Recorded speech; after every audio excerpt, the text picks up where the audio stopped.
Hello, we're in Malta and I want to discuss the difference between considered collecting and just mere accumulation of antiques. I met in my life a wide variety of people who have either bought or inherited or obtained or married into collections of antiques and possessions. Chattels is the word, C-H-A-T-T-E-L-S,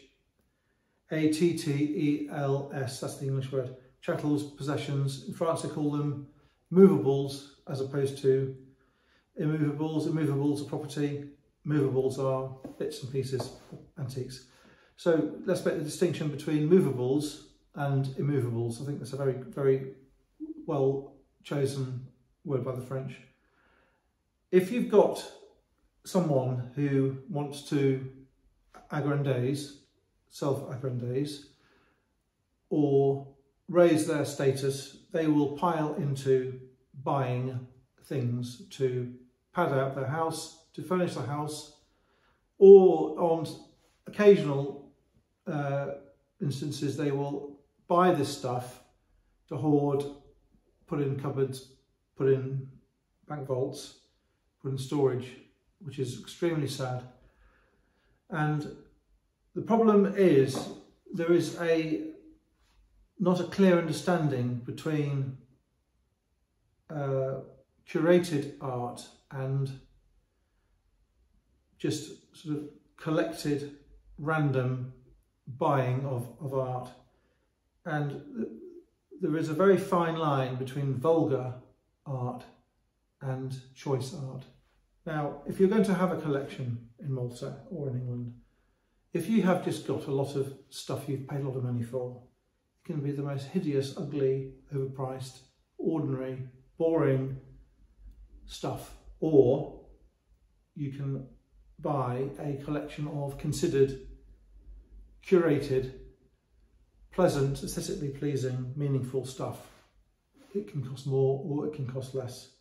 I have seen collections of very low value stuff of fine quality, which is far more interesting than some of the collections I've seen of people who just chucked money at expensive art, vulgar art. So when you're buying your art, you've got to navigate between this vulgar, expensive art and between curated, tasteful art. And if it's tasteful, it's classy and it is aesthetically pleasing. If it is vulgar, it is, on the face of it, desirable, but it is not just because it is expensive desirable. I have seen some hideously expensive pictures which are so just desperately unpleasant that they are laughable, and people buy these and they have the gold frames, fat gold frames, and they are such awful pictures. They are expensive pictures, but they are awful. And then you find this restrained beauty on other things which are sometimes less money, sometimes the same as the vulgar art, sometimes more than the vulgar art, more so, more than. You've got to understand there is vulgar art, which is expensive, and there is tasteful art, which is expensive. You've got to buy the tasteful art.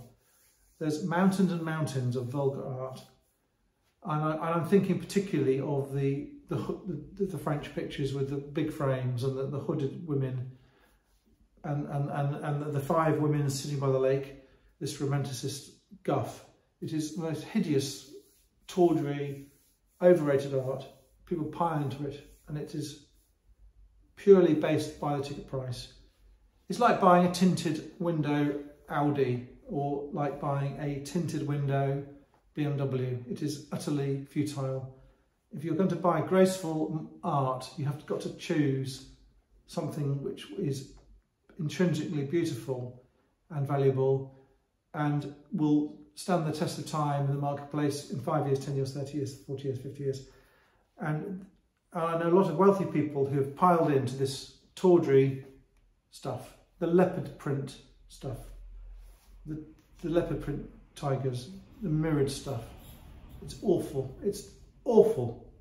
It's tasteless, it's tawdry, it's disgusting, horrible stuff. Rubbish, rubbish. The stuff you get in Las Vegas in a casino, the stuff you get in a whorehouse in Nevada. You've got to not buy that stuff. You've got to buy stuff with the code. The code is what you have to use. The code is something which means whereby you can buy the right stuff. It's tasteful stuff. It's stuff that you can use and display without embarrassment, and stuff you can give to your children, and you can put into an auction in 20 years, 10 years, whatever. And that's the stuff you need to have. And this is the division between tawdry and ostentatious and tasteless and good collecting. And I will tell my customers what's horrible, and I will tell my customers what's not horrible. I don't have anything at all that's horrible. If I have something that's horrible because I've got it in a deal or a swap or something, I will tell the customer it's horrible. I don't mind saying it. I don't mind saying it. You've got to buy tasteful things, not buy tawdry, vulgar things. And it's a very simple thing. And once you master it, you are ahead of the pack. I hope my comments have been interesting. Thank you.